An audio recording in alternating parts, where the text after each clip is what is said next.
What's up out there? For this entry into the off-the-shelf series, we're taking a look at the Black Grimoire Cursebreaker. This was developed by Alapa Games. It was released into early access March 10th, 2023. Full release for this game is actually slated for October 27th, 2024, so hopefully that comes out. It is currently $14.99 on Steam, although I looked at the, there's a website you can look at Steam prices. It looks like it's been $9.99 at some point. I gave this one about a week. I saw this on Splattercat's channel. I love his channel. He's got a lot of cool indie games on there. I saw this on there. I saw him describe it as single player RuneScape, which the developer calls it that on the page. And I was like, dude, I got to buy this. So this one actually does have a release date that's fairly soon. I gave it a little bit of a time to go on sale. It didn't go on sale. I just went in and paid full price. I want to get out ahead of it. I want to play this game. It looked really cool. And I was very intrigued by it. There is a demo available for it. And I do believe in the options we do have, because this one does come up from time to time. I guess I didn't really pay attention to it. There is an option for full screen or not full screen. Now, one thing that is kind of annoying is you can't hit the escape key to get out of this. You actually have to click the X button to back out of things. Now, to set some expectations, when I heard the word single player RuneScape, I was expecting to just log into the game and start chopping trees or start combat or something like that. Kind of like Bloob's Adventure Island that we looked at here not too long ago. I just expected a game like that. This is much, much more than that. When you start this game, there's actually, and it's not Tutorial Island like RuneScape, there's an actual story that you follow with this. It starts off with some cutscenes and everything. I'm on my second playthrough. I shouldn't say second playthrough. I'm on my second time playing this because the first time I played it, I tried skipping through all the cutscenes and stuff, and it was late at night. I just wanted to get to some gameplay, and then I realized that it's trying to convey a story and do a lot of cool things, and I was like, all right. I shelved it, and then I restarted the next day when I was fresh and ready to play it. So if you buy this and you hear the word single player RuneScape and you think, oh, I'm just going to immediately jump in and just do what I want, it doesn't work that way. And I would not treat this like a second screen game either. This is a game you'll want to actually pay attention to and follow because there is a story, and I believe they said the story is fully playable. They are increasing. I didn't look at the full exhaustive list of what's coming out on launch, but it sounds like you can only get your levels up to a certain point, and they're going to let you level up to full 100 when the game's fully released. So I wanted to jump into it and play it.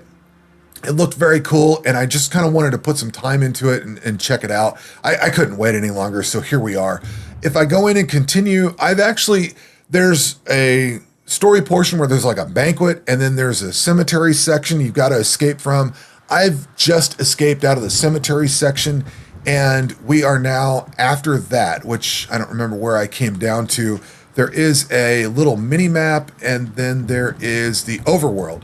So we can move the overworld around a little bit. I think I started off at this Ruins of Greywall, or this over here maybe. I don't remember exactly where I started. Maybe it was over here. But this is the overworld. Now, I don't know if this is one giant connected world. I don't know if there's like instances where you load between the different sections. I'm not sure. Yeah, see, I want to hit the escape key, but it just brings up the menu. So basically you can wander around. If you hold the Alt key, you'll see stuff that you can click on. You don't click I for inventory, you click F1. And if you look at the lower right down here, there's little buttons in it. If you mouse over them, it tells you what they are. F2 is what equipment you've got. F3 are your different skills. So there's 2, 4, 6, 8, 10, 12 different skills. You've got attack. It's your usual RuneScape skills. So you've got melee, ranged, and magic. Then you've got attack and defense. So it's broken up. Kind of RuneScape, Melver Idolish kind of thing.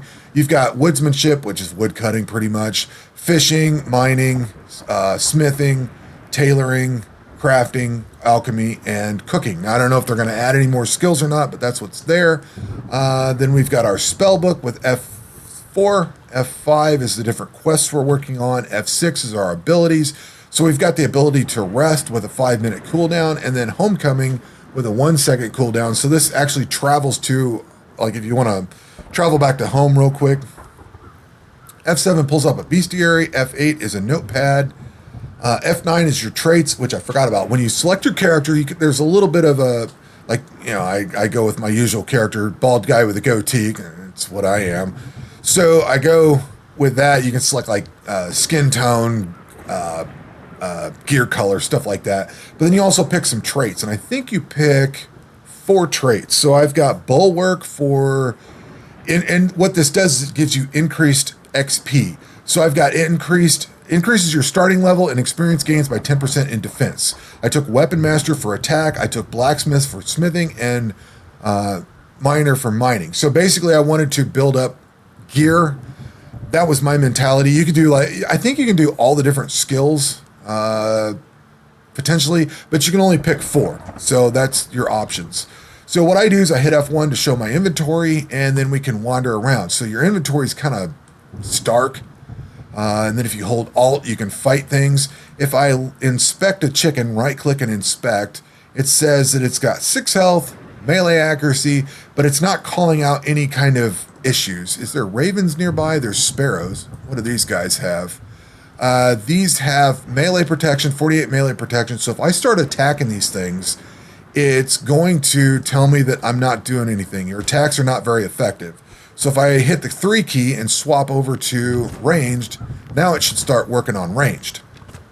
And that's your combat skills. I don't think this automatically fights the next thing, although you can aggro other monsters, so monsters will aggro to you. Same thing goes with like picking berries and stuff like that. You don't just move to the next tree. I kind of wish it did that. That would make it a little bit more of an idle type game. But this is more of an active game. You're going to sit here and watch it progress. You're going to watch your archery skill go up, your defense go up, and things like that. But you're going to kind of sit by and watch it go. So it is sort of an idle game. This is a little bit slow. We got knocked off balance, so our attack's a little bit slower.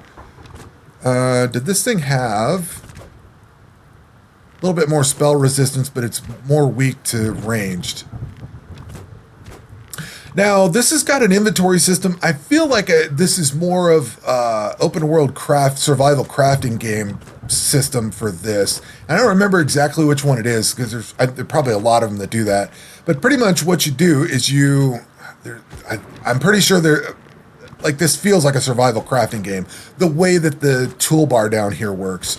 So basically, it started off with these entries here with like rest and homecoming was over on the number 1 and 2. I ended up moving those over, and the way you move them is you actually go to your, where's that at? Traits. You go to your, nope, not traits. Which one is it?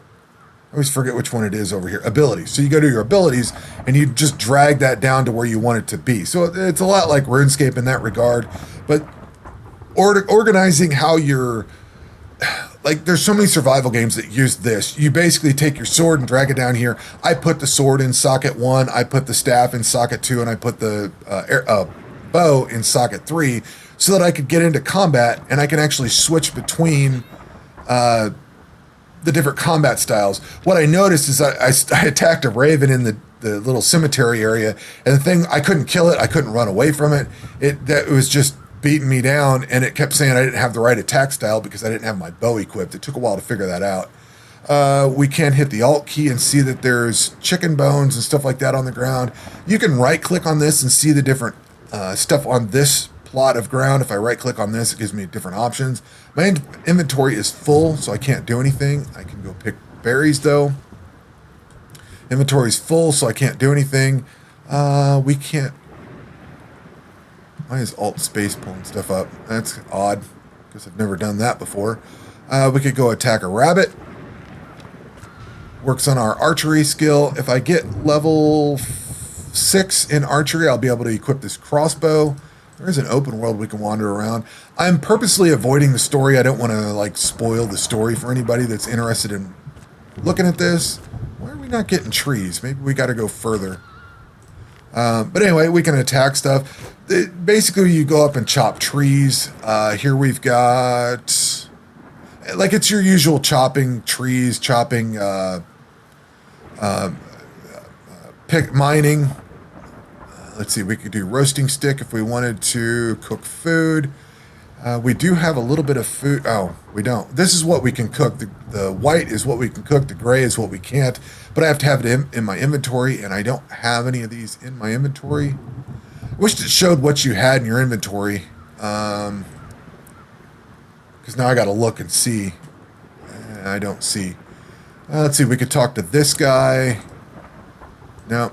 Some of these people are traders, and you can actually trade with them. These things going to aggro. I don't know if I want to fight that. He's got just health, just accuracy, so I can attack him with any combat style.